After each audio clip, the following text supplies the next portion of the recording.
경찰청장을 겨냥한 어복성 살인 사건으로 형법 287조 미성년자 약취 유인죄. 안녕하세요. 이영구 1961년 1월 18일 태어났어요. 재앙절개. 엄마 아팠어요. 내 머리 커서. 이 상태 왜 이래 이거? 뭐 필요한 거 있어? 이영구 딸 예슬 보고 싶어요. 형님 어쩔 거예요?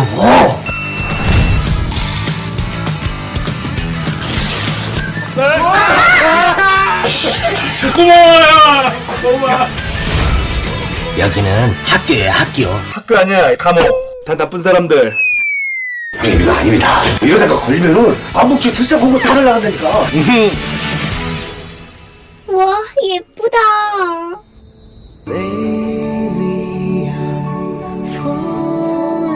아빠 딸로 태어나서 고맙습니다.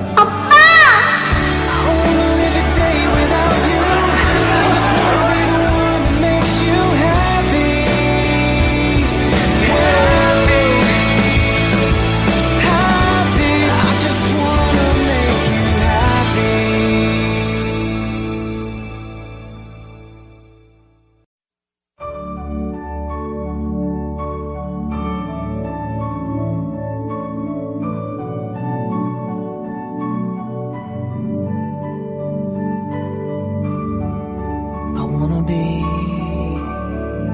next to you and watch you while you sleep, holding you, lost inside every breath you breathe. I don't wanna live a day without you. I just wanna be the one that makes you happy.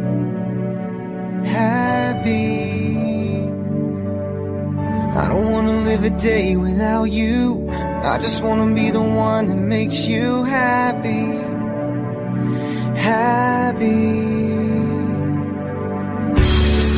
1 minute more, 1,000 years, it's all the same to me. 'Cause I'm incomplete and I need you more with every breath I breathe. I don't wanna live a day without you. I just wanna be the one that makes you happy.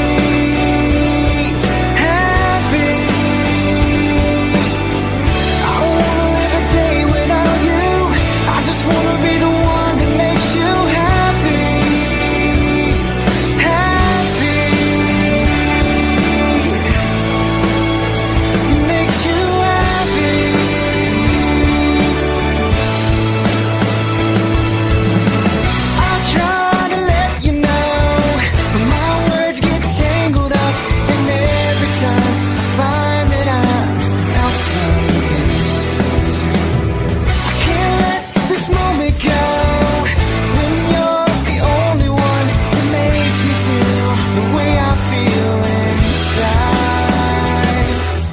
Lately I'm falling for you.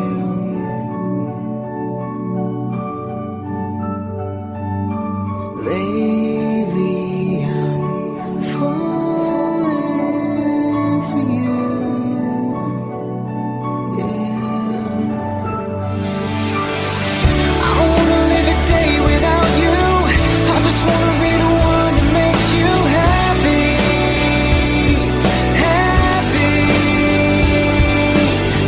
I don't wanna live a day without you. I just wanna be the one that makes you happy.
Ini apa? Dia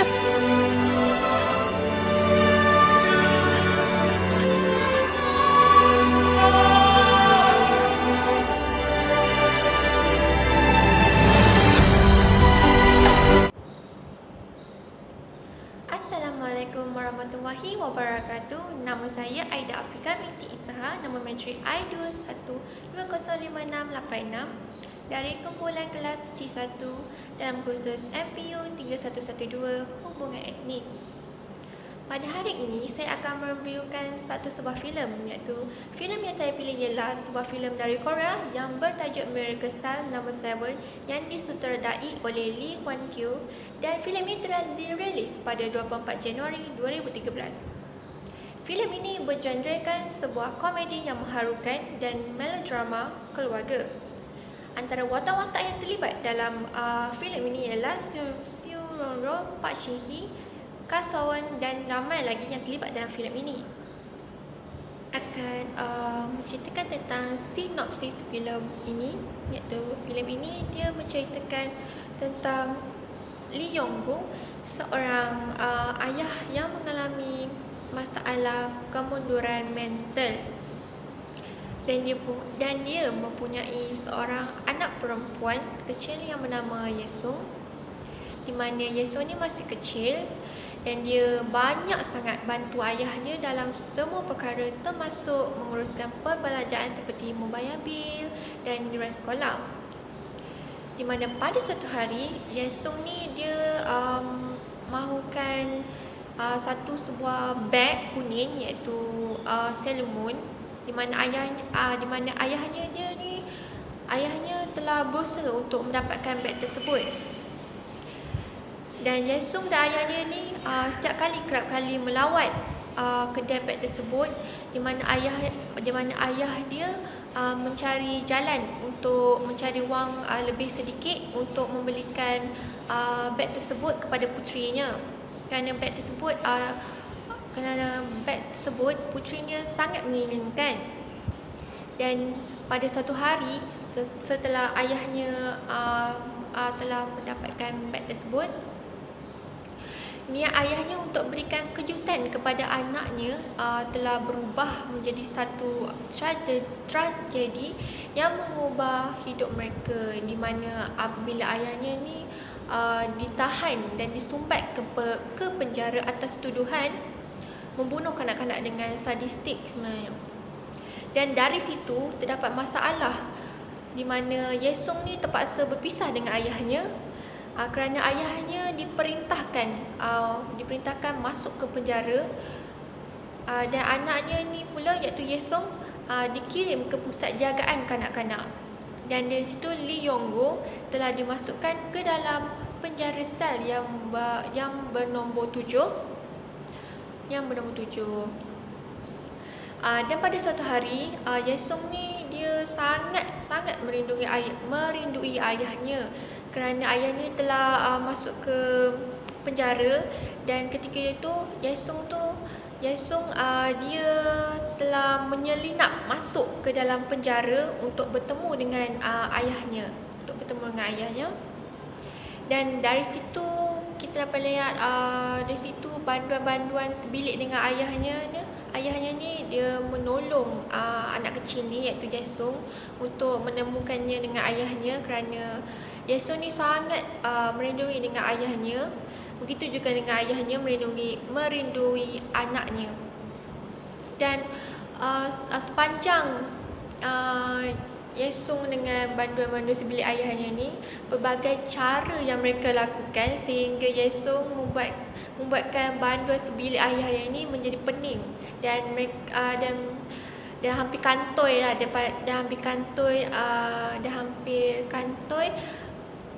dan dari situ mereka mula membina perhubungan